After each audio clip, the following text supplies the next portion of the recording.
e bota a saúde, né? Você vai entender. Tira o fumo e bota a saúde. Vamos falar de esporte?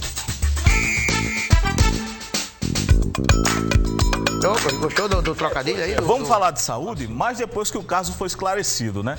Porque o torcedor do Campinense ficou pensando assim que quase era um fumo. Daqui a pouco a gente vai falar sobre isso, porque o Dione, o torcedor da Raposa, achou que era um fumo. Porque o Dione, a gente falou aqui, renovou, né, o contrato com o Campinense até 2023, vai seguir na Raposa. Mas o Dione está sendo emprestado a um clube do Rio Grande do Sul. Pois é, camisa 10 da Raposa vai passar um período aí para disputar a Copa FGF de futebol pelo Novo Hamburgo do Rio Grande do Sul. Essa competição... pergunta é se ele volta, né? Calma, que no contrato, de acordo com o Campinense, está garantido o retorno do Dione para a disputa do Campeonato Paraibano, da Copa do Nordeste, enfim, das competições que a Raposa vai ter na sequência de 2023. O Dione, vale lembrar que foi um dos destaques, sobretudo, inclusive, da campanha do acesso da Raposa à Série C.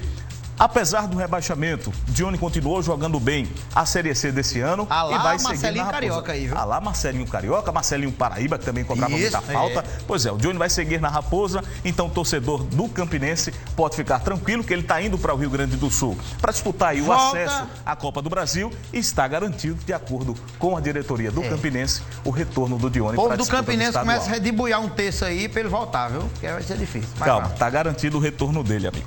Vamos passar para falar do Souza, isso porque o Dinossauro do Sertão iniciou o planejamento para a temporada 2023. O Souza não joga desde junho desse ano, quando foi eliminado na Série D do Campeonato Brasileiro.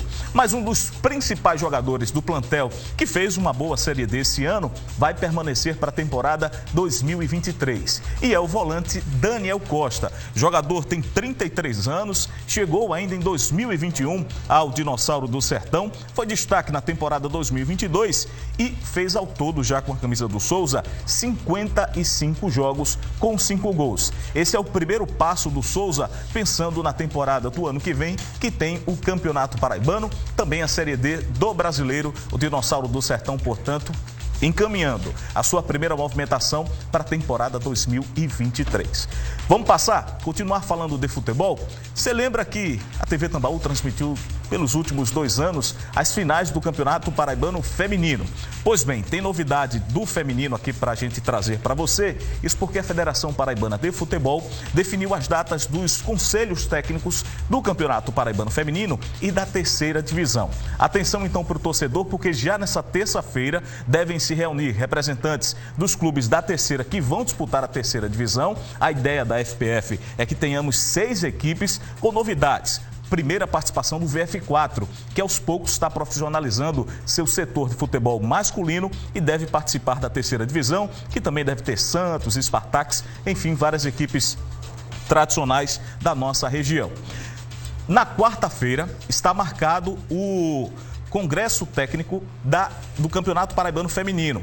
São 10 clubes esperados para esse ano, competição que deve começar antes, inclusive, do mês de novembro, para que seja finalizada até o dia 20 de novembro, que antecede a abertura, né, da Copa do Mundo, que acontece no dia 21 de novembro. E aí teremos VF4, que são as atuais campeãs, Botafogo, Misto, Kashima, Auto Esporte, grandes equipes. Os 2 conselhos técnicos acontecem na sede da FPF e as competições, repetindo para você, devem começar logo em sequência para que não atrapalhem o calendário com relação à Copa do Mundo.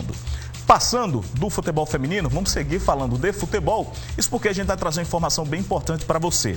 A Confederação Brasileira de Futebol está discutindo punir os clubes, inclusive aqui no Brasil, em casos de racismo nos estádios. E como aconteceria essa punição? A gente está até lembrando aí para você a reportagem que foi ao ar no SBT, né? Depois que a gente trouxe aqui na TV Tambaú, desse episódio que envolve um torcedor do Botafogo com agressões direcionadas a membros da comissão técnica do Campinense durante a final do Campeonato Paraibano deste ano. Esse caso está sendo ainda investigado. A A Confederação Brasileira de Futebol realizou durante a semana passada o seminário de combate ao racismo e à violência. E o que é que pode acontecer?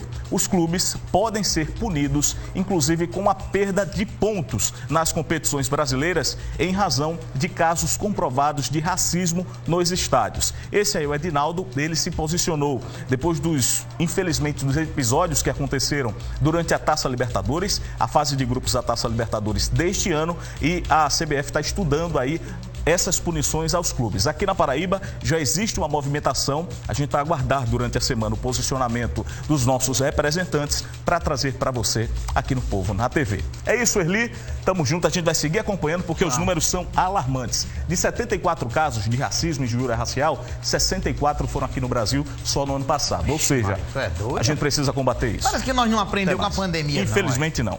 A gente não aprendeu, não. Ô, Júlio, bota o retrato do povo, Júlio. Bota o povo no retrato do povo, Júlio. Vai, Júlio. Ô, Júlio.